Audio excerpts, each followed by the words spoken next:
So today I want to take you on a journey on how Brave Future was created. But to start, I just wanted to explain what is Brave Future. So Brave Future is an NGO. So our goal is to rethink traditional education systems to make education more effective and accessible.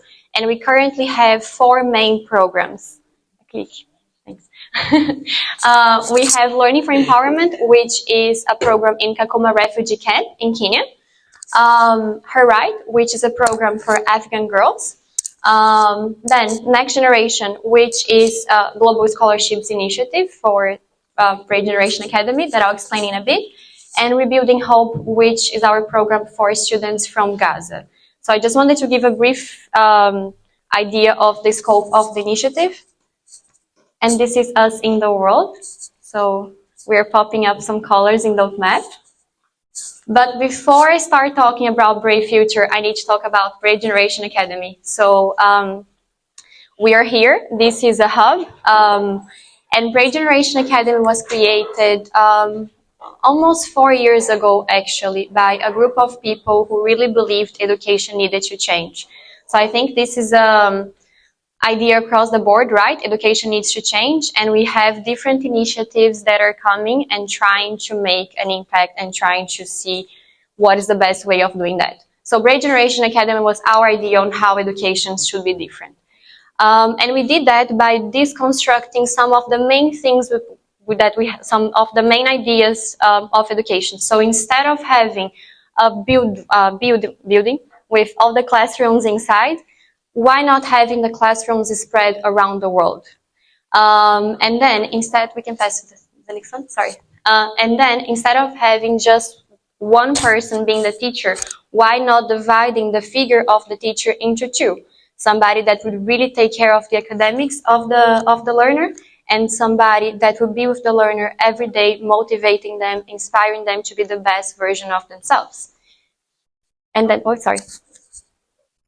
So we created Brave Generation Academy. Basically, very in a nutshell, we have those hubs spread around the world. So we currently have 1,000 students over 9 different countries. You are now inside the hub. We actually have 2 learning coaches there, Sarah and Bianca. There. So just to illustrate my point. And the learners are learning through an online asynchronous platform. So in this way, the education can be personalized, flexible, and they are empowered to take ownership of their own learning progress. So I could spend a lot of time talking about BGA, but the main point of Brave Generation Academy is that these innovations not only allowed education to be more effective and accessible for learners in Portugal, in Spain, the United States, but also empowered learners who could never have access to education before to also start having and being part of it and starting to see, okay, it's not that hard to bring education, to make education accessible. And then we started, so I'm lucky enough to work for a very kind man. I don't know if Tim already came to CreativeMornings, but Tim always had this idea that we should not make profit with Brave Generation Academy. So we should revert that into scholarships and allow everybody that wanted to come to Brave Generation Academy to be able to come. So he started giving scholarships to a lot of learners around. And now we can go to the next one. Thank you. So we are, with our 1,000 students, we have over 300 interest scholarships. And with this, we started creating a lot of non-profit initiatives, let's say. So we started with the scholarships, and then we opened different hubs that were not for profit at all. And then we start realizing, okay, we could make education more accessible. We can democratize education, because we live now in a days that if you have a computer, if you have access to internet, and you have direction, you can learn anything you want. So why we still have kids around the world that don't have access to education? And that was my biggest lesson from BGA. And with that, I had this idea. That's the next one. Yes, so how can we use what BGA is doing to change the way that education is done and making education learning more effective and accessible? So how could I use everything that was happening around BGA to bring those innovations to underserved communities and underserved areas. And that was just an idea until I received a message from Hubbard. So this is Hubbard. Hubbard is a refugee from Congo. He fled Congo in 2016 after the political arrests. He lost his whole family and he basically walked from Congo to Kenya to the camp. And he lived 10 years in Kakuma, and he had this small organization with 2 computers, and he was trying to teach refugees digital skills. And he messaged me on LinkedIn just trying to see how can he make his organization better, if I had any ideas or something. And he's an amazing, amazing person, really drive to make some change in his community. And I had a meeting with him, which is again the power of technology. And then we started to discussing the challenges that education faced in Kakuma. So for context, Kakuma is a refugee camp in Kenya. They have over 200,000 people coming from Sudan, South Sudan, Somalia, Congo, etc. And it's basically, so we can pass to the next slide. So challenges education faced in Kakuma. So huge shortage of teachers. We had over 150 kids in one single classroom. Basically no teacher qualifications. So over 80% of the teachers have no sort of formal qualification, let alone teacher training. Shortage of resources. So it was very heartbreaking to see the situation. And if you think of the kids there, okay, you just flee, they arrive at the camp with 2, 3, 4 years old, with a lot of trauma. And then you go through an education system that you basically don't learn anything, and then you graduate, and then what? There is nothing anymore. There is no end of line. There is nothing for you to look forward to. You're just there, stuck. And that was the experience that we had in the conversations, the community in the camp. And looking at that, we say, okay, we could maybe do something different, right? So why not trying to bring and make education accessible and do an experiment in Kakuma? So that was a challenge. So how can we find innovative learning approaches to make education accessible in Kakuma? And that's when BJ came in. So how can we use everything that we're doing with Great Generation Academy and bring to underserved communities? So like Great Generation Academy at Brave Future, our main focus is, of course, to put the students at the center. And then we have our 4 pillars, which is different way that we're doing in PJ. So we have a physical learning hub, a synchronous learning class, no problem. But you can pass, yeah, it's okay. We can start. So with these 4 main pillars was the way, right, that we found, you can pass, okay. So first, a physical learning hub, a place where they could be, you can pass, okay. Sorry guys. So a dedicated place for them to learn with each other and create this sense of community and belonging. So we, like in Great Generation Academy, we have learners from 12 to 18, and they are learning together, helping each other, each one at their own pace, each one learning the subjects that they like, and still following an internationally recognized curriculum. The hub has very minimal setup requirements. So if you see, it's just a metal sheet infrastructure. We built it with like 2,800 euros, I'll explain. But it's very simple. Some solar panels and internet connectivity, and you have access. So the first idea, instead of having those classrooms spread like those full classrooms, why not having more distributed learning spaces where the learners can be together and learn from each other?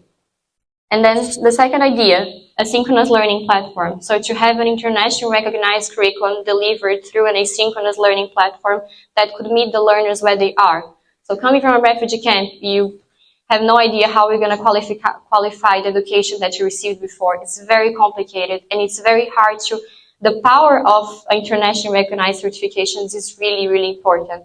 So following the British curriculum, allowing them to go at their own pace and take ownership of their own learning progress. Yeah, and then also based on mastery learning, so they would only be able to move to the next unit if they had mastered the unit before. So all of these were just small things that we could do that would bring education to the point where they are at and empower them to build their own path and build a sustainable pathway for learning. Then the first one, online learning not online, on-site learning mentors. So we'll be the learning coaches like we have here, Sora and Bianca. We have at the camp Charles. So that's Charles.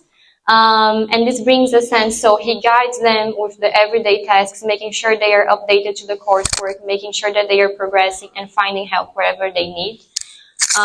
They promote autonomy and self-direction, ensuring that they become lifelong learners. So it's not just something that's passive, that they receive the information, but they are learning how to learn so they can keep doing that their whole lives. And also makes it a community-driven project. So it's not something that we're going there and saying, hey, learn that, that's important for you. No, it's bringing from the community. And he's a point of connection from the community around to the hub as well. And it becomes more than those 16 kids. It becomes a whole community involvement. And then finally, online subject matter experts, because to fight the shortage of teachers, right, and lack of teacher training, and lack of qualified teachers, we can have a small team of subject matter experts that can provide academic support to learners all around the world. So we use the same teachers that work for Brave Generation Academy are the teachers that support the kids at the camp, that supports the kids in Gaza, that supports the girls in Afghanistan, and that supports our learners around the world, including from this hub. So yeah, and that's us. So this is how Brave Future was created. So basically, end of last year, we raised 2,800 euros. Thank you to our great parents. It was actually my greatest lesson. It's not that easy to raise funding. Actually, it's pretty hard. But after a while, we managed. So we had a little space that was donated. I mean, it's just a desert. And we got the space, and then we built a hub. So we put some infrastructure, like the solar panels that I mentioned, for internet, for electricity. We got some computers, and then we put electricity. We got a Starlink. This is Hubbard again. And then we had an international school in the refugee camp. So this is our hub, and this is our kids, and this is how Brave Future was born. And if you see these kids coming from Sudan, South Sudan, Somalia, Congo, they had never touched a computer before coming. So the first week was a completely chaos for us. So we're just like, everybody open the internet. And that's just like the click, the scroll down, all of things that I can never imagine could be hard. And then suddenly, after the second week, they could log into Zoom independently. And then the third week, they were just changing the names on the files, and they were able to progress, and they were able to manage their own schedule. And then the fourth week, they were already doing researches. And it was amazing to see how in such a short period of time we managed to not only train somebody from the community, but also empower all those kids to learn. And suddenly they started dreaming. So careers that were completely out of their reach of possibilities, like medicine, engineering, they started seeing, okay, that might be a possibility for me, because now I have a pathway for learning. I'm going to be here, I'm going to write my IGCSEs, I'm going to write my A-levels, and I will be able to apply for university. And this gives you hope, right? And I can stay hours talking about them, and I have limited time, but I'll talk about Show. So Show is this very wonderful kid. So before we started, we met each one of the kids, and then the first thing that he told me was like, Madam, because they're very sweet, they call you Madam, different from the kids here, no one calls you Madam, but they are very, very respectful. So I call Madam, I really want to be a doctor. Do you think I can be a doctor one day?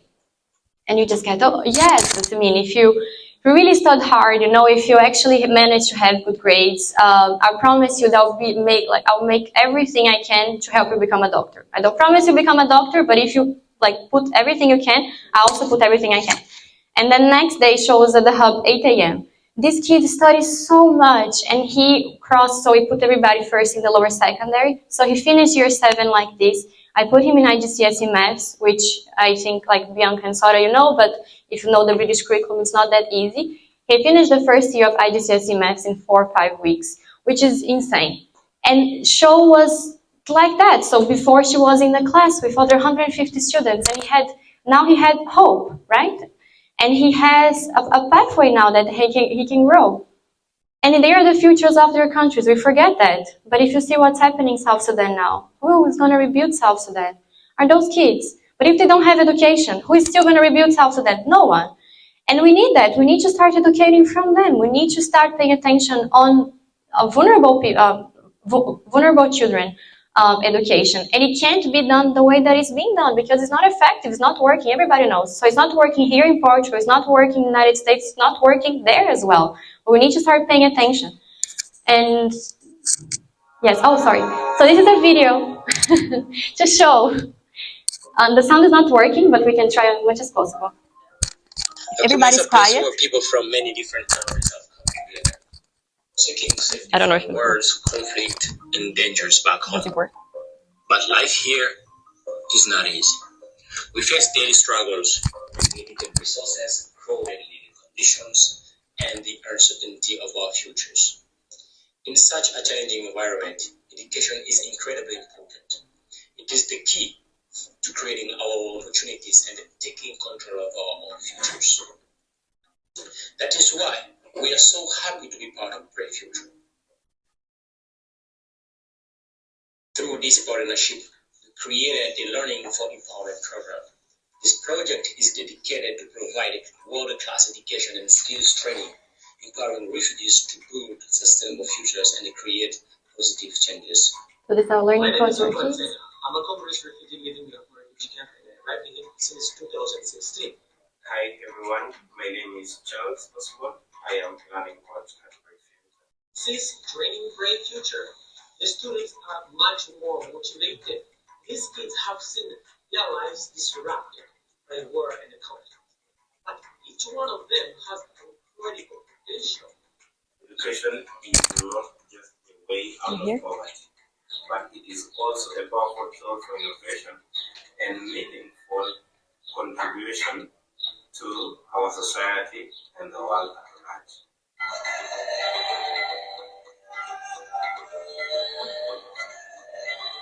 So this is the hub like TCB, and but their version.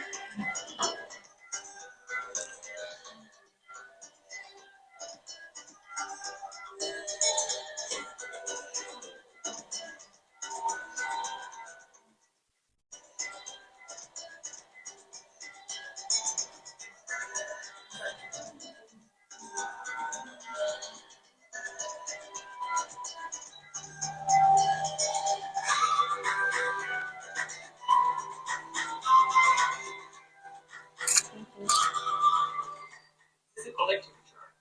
Together we can make a brave future a reality for all. Thank you, Brave Future, for helping us in the path to achieve our dreams. Together we are brave. They did that by themselves. I did not ask them to do that. It was just very sweet. Yeah, so I need to finish because my time is over, but this is what I wanted to say. It's not that hard to change education. It's just a matter of changing a little bit our mindset and with the focus of always putting the learner right in the first place. So then, like that, the same almost way, I received the message from Nahid, a girl in Afghanistan, and a hub was born. So that's the Her Right program. We have 14 girls in Afghanistan doing the A levels. We can just jump to the next one. And also we took some of the learners, so the British school from Gaza had to close, and then we had some of the learners coming to Brave Future, and we're trying to bring more on board as well to ensure that they can continue their education. So the same small innovations adapted to the different contexts, and then we have our mission to make education available in underserved areas. And we can finish, I think. Yeah. So this is just our plans for 2025. So we want to improve Kakuma and increase both of our projects and open 2 more.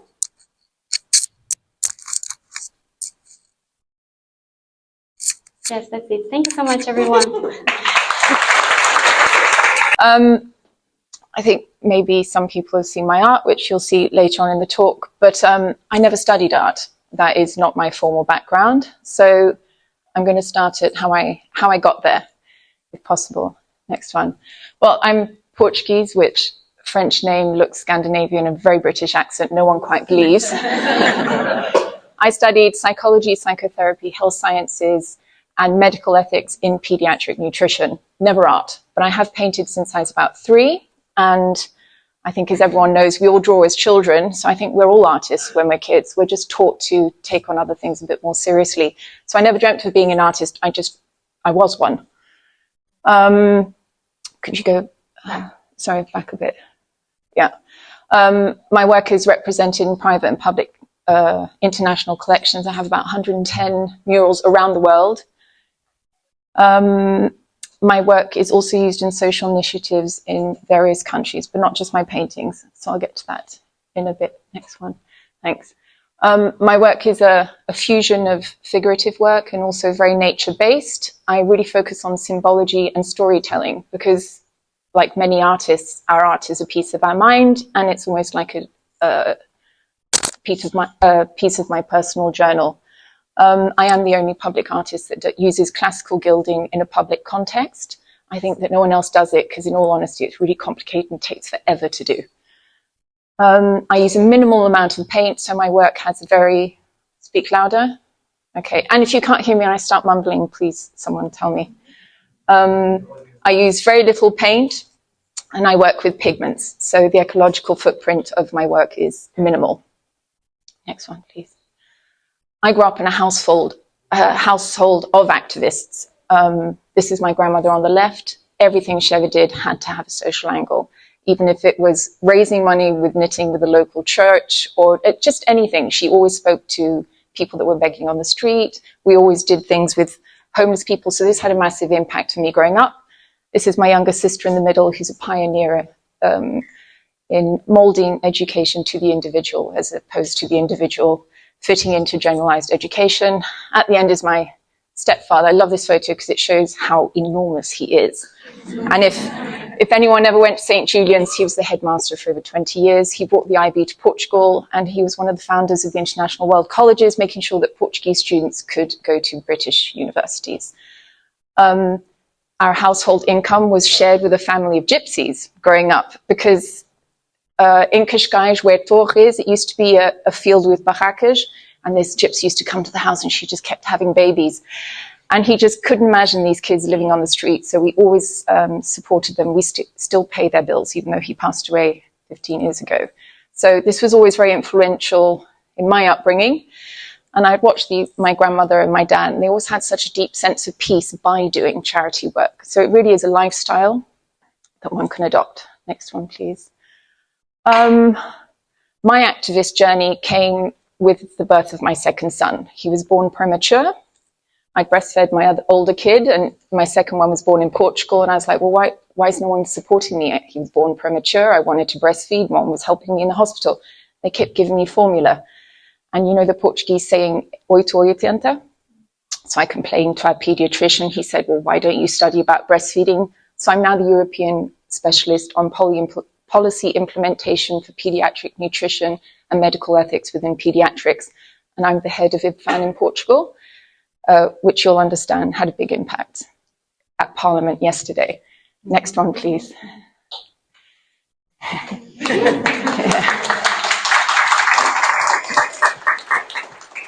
IBFAN, International Baby Food Action Network. No, we are not a bunch of fundamentalists that think everyone should breastfeed. I don't really care who breastfeeds, but it's very important the public has evidence-based information in which to make a choice. We are behind the Nestlé boycott, long before I was born. We work with different countries. We're in 200 and something countries. We're public interest groups. Different countries specialize in different things. Portugal's European policy implementation. England is human rights, and Switzerland is human rights as well. At the time, I'd started looking into how could I make change here, or why was no information available? Basically, who could I call if I couldn't breastfeed my kid? And that's how this began. I started this 14 years ago in Portugal. We've trained maybe 3,000 health professionals. I personally trained the Portuguese armed forces in case of emergencies because no one could actually tell us what to do with anyone under the age of 18 or pregnant women if we do have a national emergency. I've worked with thousands of women and babies. Next one, please. This is us in Switzerland, where I was trained on how to evaluate countries on a 15-point report, which again, the result of the report is what happened yesterday at Parliament. So I'm trying to whiz through because I have quite a few slides. Next one, please. Within IBFAN, basically they're much older, the people that have always run it. It was founded in the 70s. So when I came into it, I was like, everything's really ugly. Your presentations are really boring. Let me help you. I'm an artist. Let's bring a bit of pizzazz into it. So we took all the formal statistics and infographics that we have online. We added photos, images. I created my own illustrations.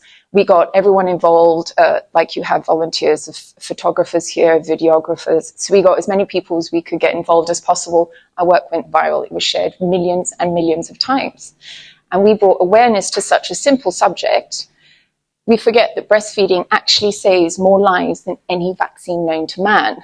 If a woman breastfeeds for 2 years, she is less likely to get breast cancer, cervical cancer. Her child is less likely to get non-communicable diseases. But it's not just about breastfeeding. So if a baby, or for some reason, isn't breastfed, they have the right to formula by state law. And that formula needs to be prepared because it's not sterile. This isn't even on the labeling. So our work is also about making sure the labeling of the products are safe and truthful, and that not everyone is clobbered by marketing. And also any baby that is not breastfed and is fed formula, it's only for 12 months. After 12 months, a child should consume the milk that is consumed at home, but we're told to give formula for 3 years, right? So that's, apart from the financial implementation, it's not very good for the child. Next one, please. 40 years ago, we tried to change the laws based on the formula packaging. There's 110 violations that the companies commit. In 40 years, we've managed to change only 3 of these points. That is lobbying and how corporations basically run the roost. Next one, please. Within the United Nations, the only interactive report that exists is called World Breastfeeding Trends Initiative. Within this report, it's not just about breastfeeding, it's also about women's rights during maternity, also that the fathers can stay home with the women, obstetric violence, all these different things. There is also the point of breastfeeding statistics. So very kindly, the ex-health minister backed me up when we presented our report publicly. And we had 3 formal recommendations for Portugal: to prolong maternity leave to 6 months at full pay, that health professionals have training. A pediatrician studies for 6 years. About 2 hours of that is spent on nutrition. The information provided to them about nutrition comes from the companies. So what do you think they're going to recommend when a baby's born? So those were our 3 points. Next one, please. We published our report. We were threatened publicly by the National Health Service, saying that they would absolutely bury me if we went forward with our original statistics. So we compromised, but still got us in the papers. The next day, an online petition was started. Within 48 hours, we had 23,000 signatures. Next one. As a result of this, we also got a formal invitation by the DGS. Basically, my work had 2 goals. National guidelines. If we have a problem tomorrow, Portugal has no guideline on how to feed anyone under the age of 18 at all. There is no guideline for minors in this country on how we feed kids.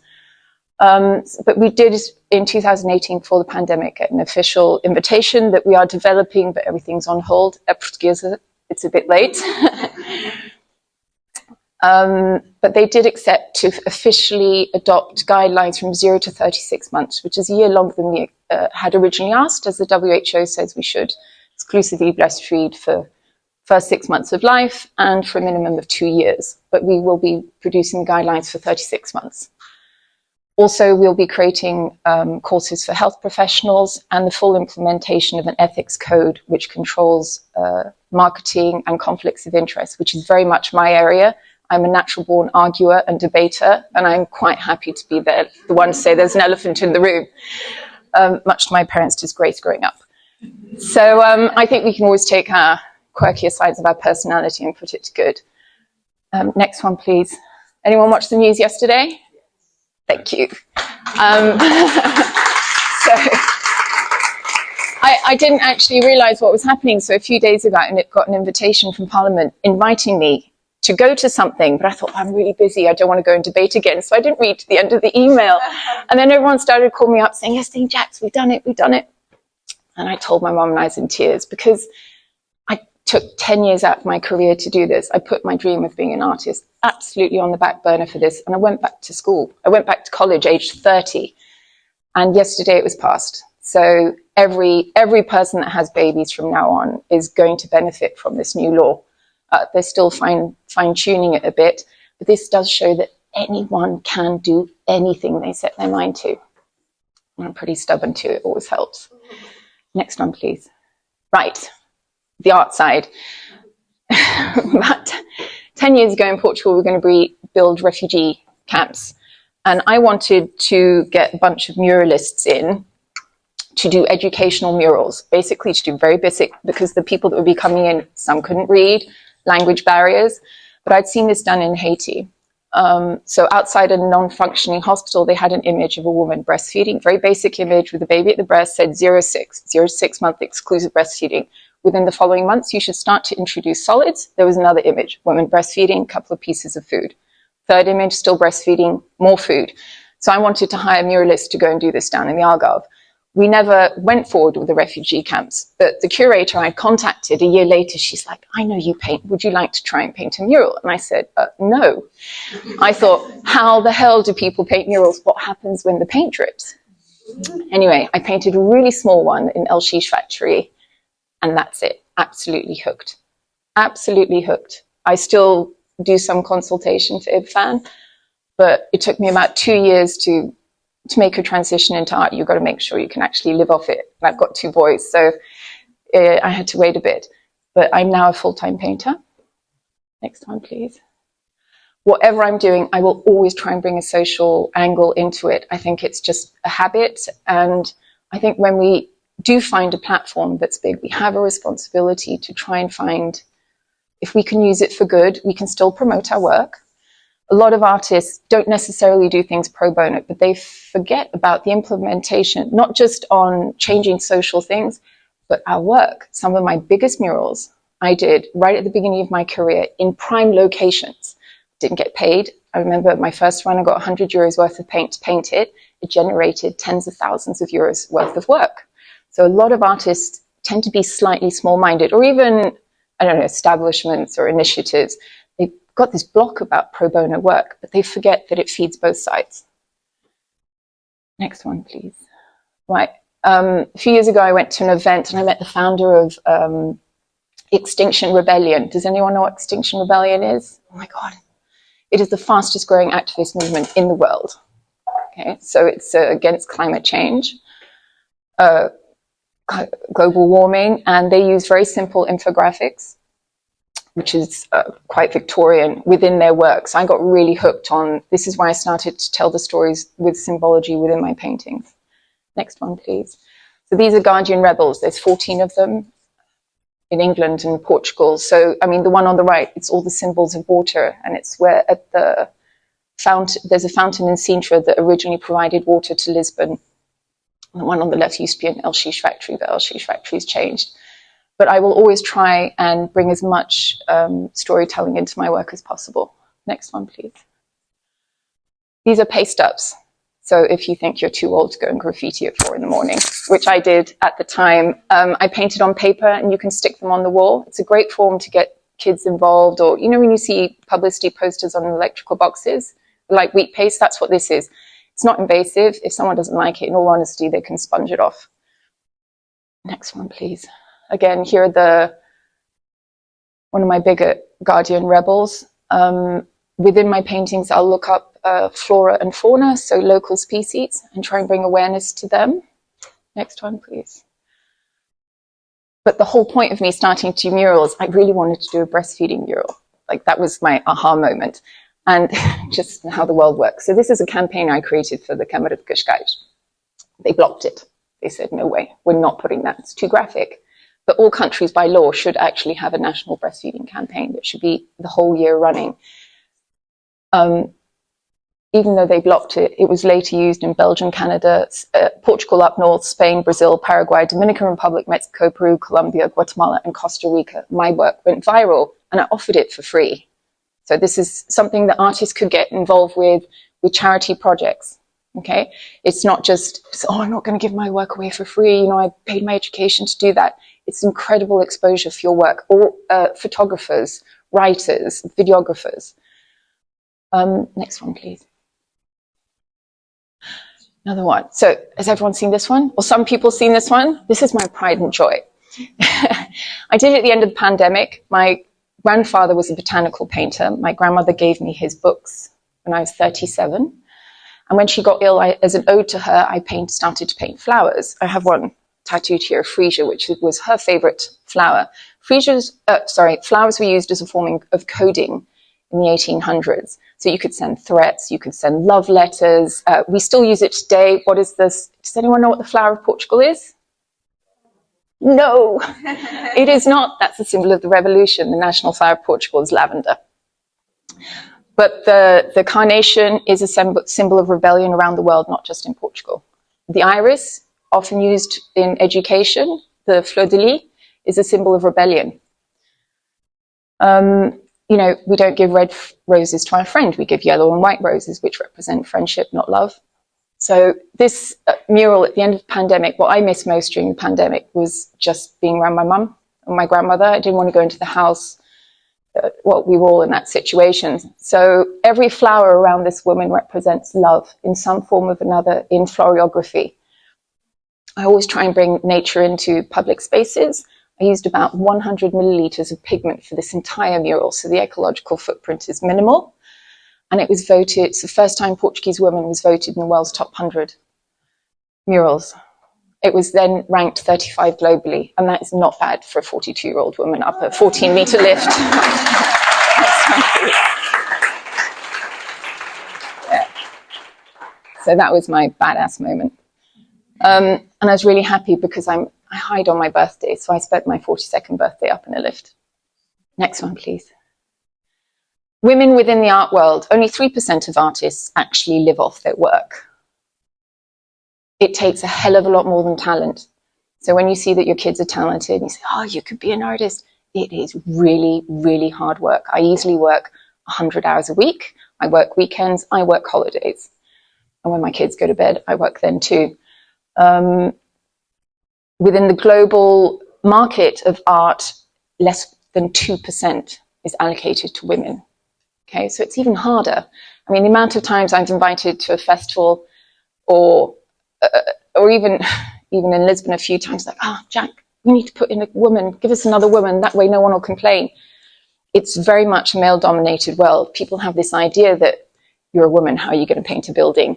And even though I'm usually double the age of the other artists, I finish it quicker, and they're all men. So, and very often when I go to African countries, they're sort of perplexed. And there was this man standing behind me in Guinea. I said, what are you looking at? I got to the point I felt uncomfortable. He's like, I've never seen a white woman up a ladder. So next one, please.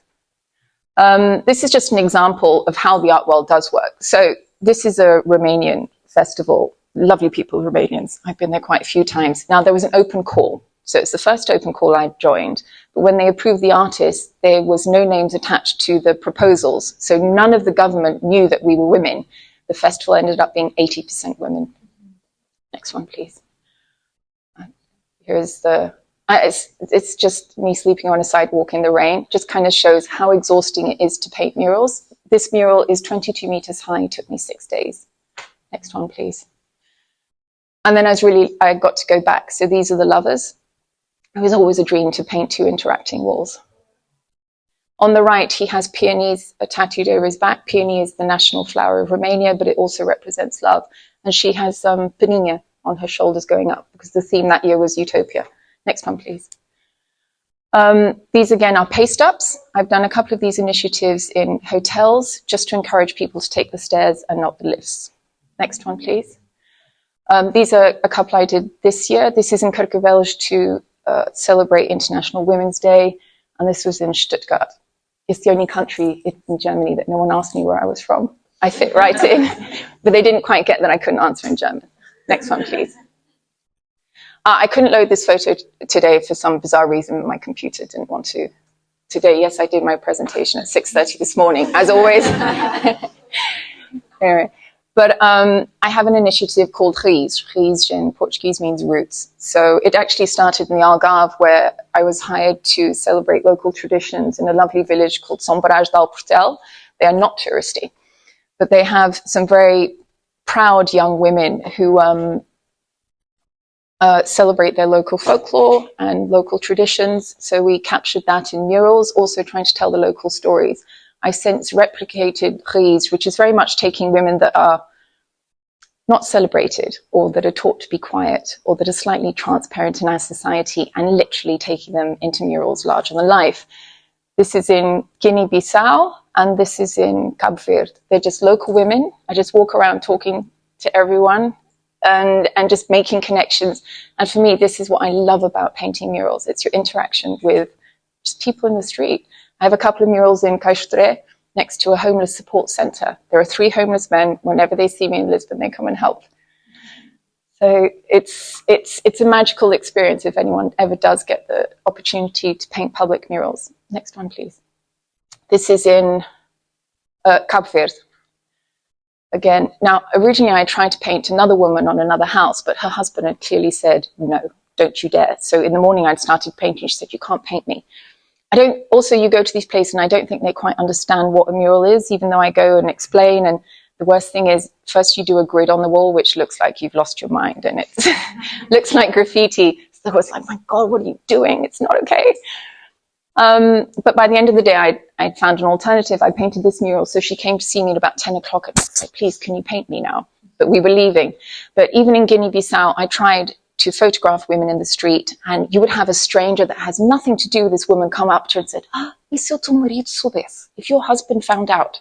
They live in fear. I'd also gone to do workshops on how to use public art to bring awareness to domestic violence there. And this is something I often get. I mean, I stand out like a sore thumb in these places, and women, it takes a while to get their confidence to take photos of them. But it works in the end. Next one, please. This is in Saint-Thomé. This was recently. Now I went to a roça. Roça are the old cacao plantations.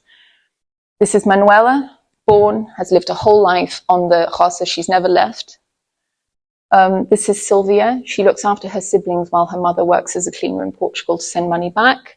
And this is Rosimel, who has never left the plantation either. But these murals are huge. We did it. I painted them in June. They were in the National Biennale there, where the presidents, world leaders, everyone went to the opening. So these murals and these women have been exposed, and it can be life-changing.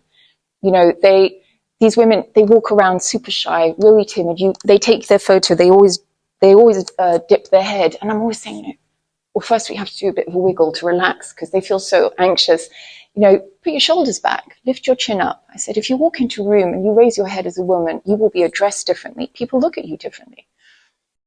So these murals do have a massive impact on them. Next one, please. Here are the 3 murals. They're a bit slapdash because there's asbestos in the building. I don't think we'd be allowed to do that in Europe. But anyway, next one. Thank you. So, moral of the story, in all honesty, regardless of your age, there is absolutely nothing to stop you following your dreams. Next year, I'll be in 8 different countries, most of them in Africa, where I'm happy in a back street with no shoes on. But any of us can do anything we set our mind to. There's no point where it's too late to follow what you wanted to do when you were a kid. And the impact we can have on other people's lives is massive. That's it.